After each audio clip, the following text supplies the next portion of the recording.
What is up, you guys, and thanks for stopping by. Today I am giving Enel one last hurrah with some block 1 cards before we move into the ban list and rotation. The ban list is giving him Kingdom Comeback, which I am very excited for, but without it, let's see what we can do.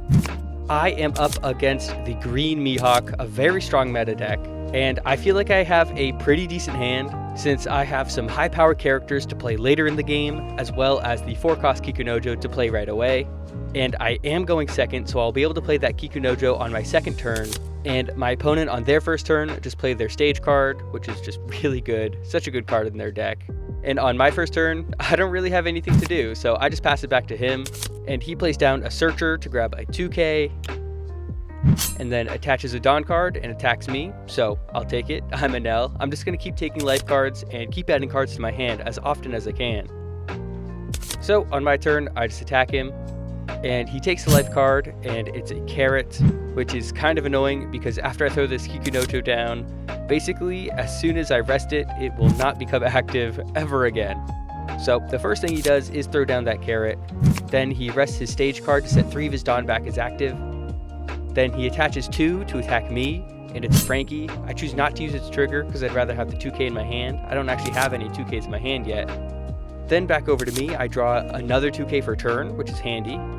So I just attack him to get a card out of his hand, then throw Dawn onto my Kikunojo and attack him again. He takes the life card. It's a 6-cost Law, which is actually really good because he could easily bounce that Kid and Killer to his hand if he wanted to. Then, because I've been taking my life cards already, I only have 2 left. So this Borsalino that comes down just gets me a free life card on top of my deck. I pass it over to him, and he just throws a Dawn on his carrot right away, attacking my life, and I might as well take this one too. I already have 9 cards in my hand, so I'm feeling pretty good about this. And he does throw down that 6-cost Law, bouncing his Kid and Killer back to his hand, and playing a blocker Zoro in its place. He uses his leader effect to rest his stage card and attaches 2 Dawn to his leader and attacks me again, and I'll just take it again. Now, I've seen a lot of bricks, and my draw for turn is another 8-cost Katakuri, so I can't believe that I saw all of them already. In any case, I'm just going to throw a Dawn onto my leader and attack his life.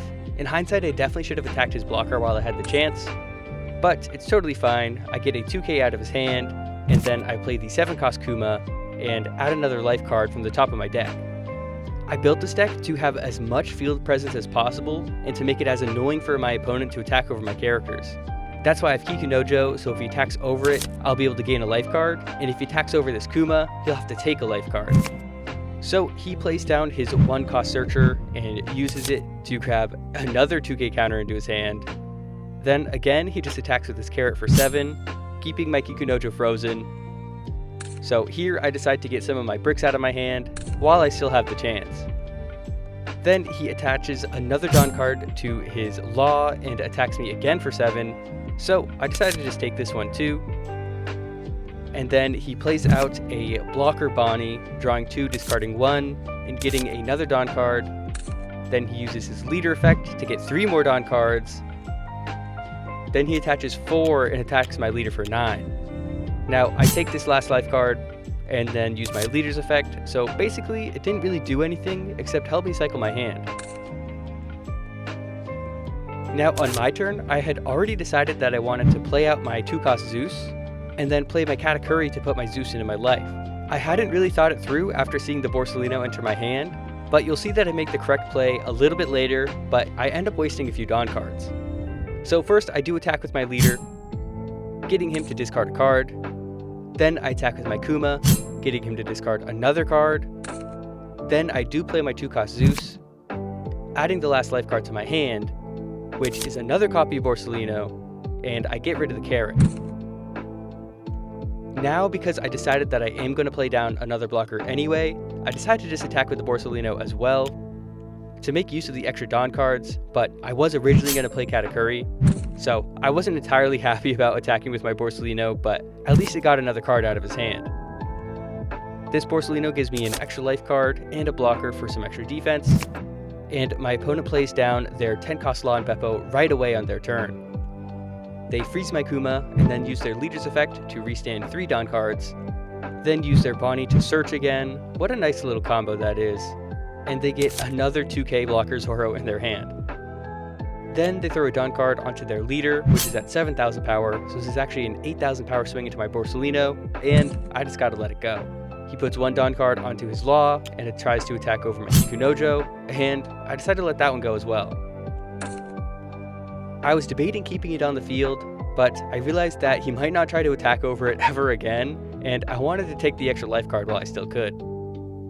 Then, on my turn, I draw another 0-cost event, which is pretty good because I still have a lot of bricks in my hand. I play down the 5-cost Nami, putting a Dawn onto my leader and forcing him to take a life card.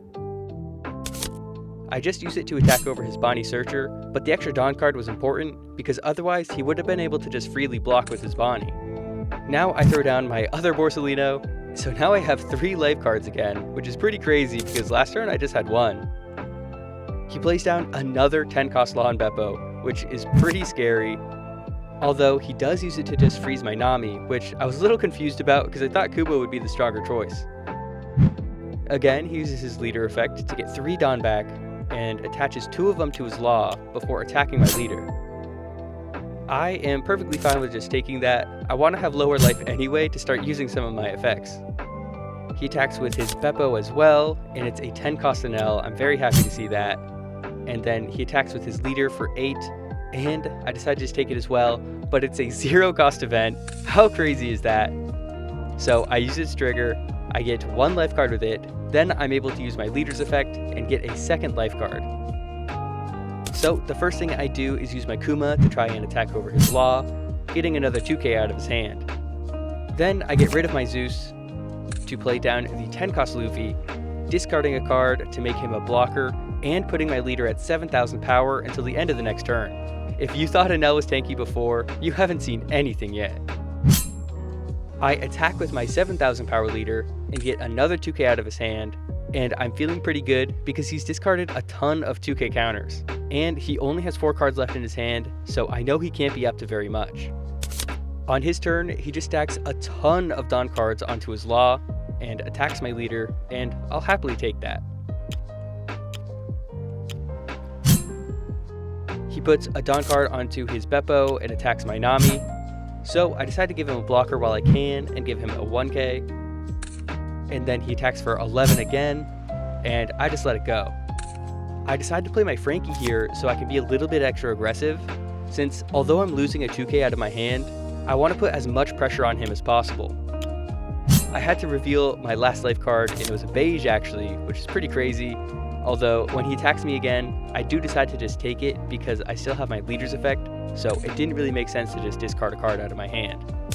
I draw another beige for turn, which I'm pretty happy with because I did basically just waste a 2k playing down Frankie, but I wouldn't actually call it wasted because he is a solid attack, getting an extra card out of his hand.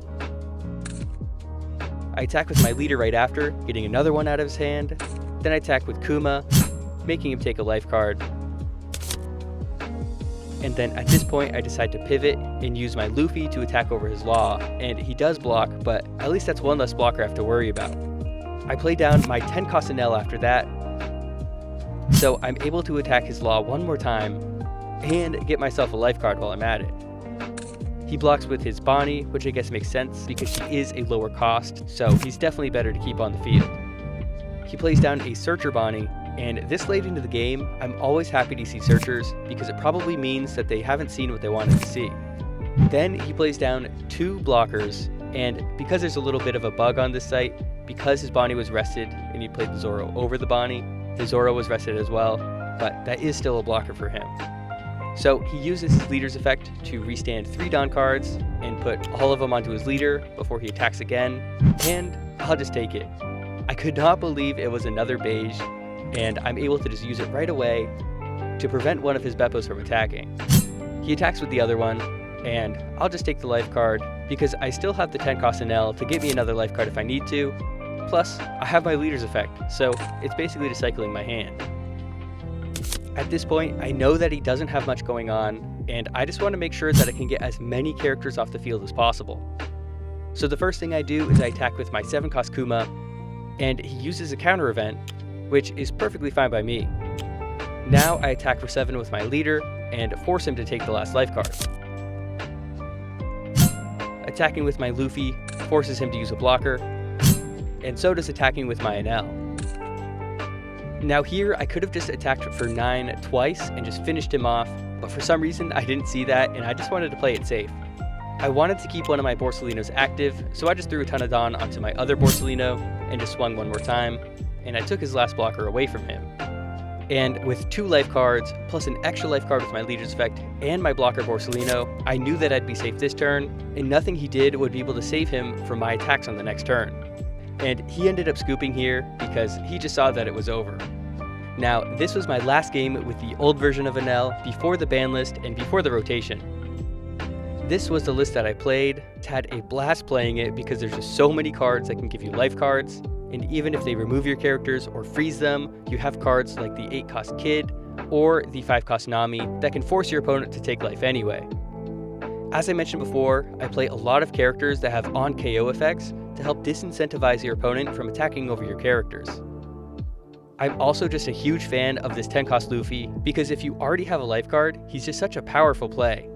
He makes you incredibly defensive on the next turn, and then he's just a 12,000 power swing every turn after that. He's a great follow-up to the 10-cost Enel, which you want to drop as soon as possible. And since the rotation is happening, we're losing the 8-cost Katakuri as well as Beige, which is really unfortunate because Beige is just such a good card. So I also prepared another version for when the rotation does happen, and although we are losing some tools, we are gaining some as well. But I just haven't played with it much yet because the rotation's kind of a bummer and people just want to keep playing with the old cards.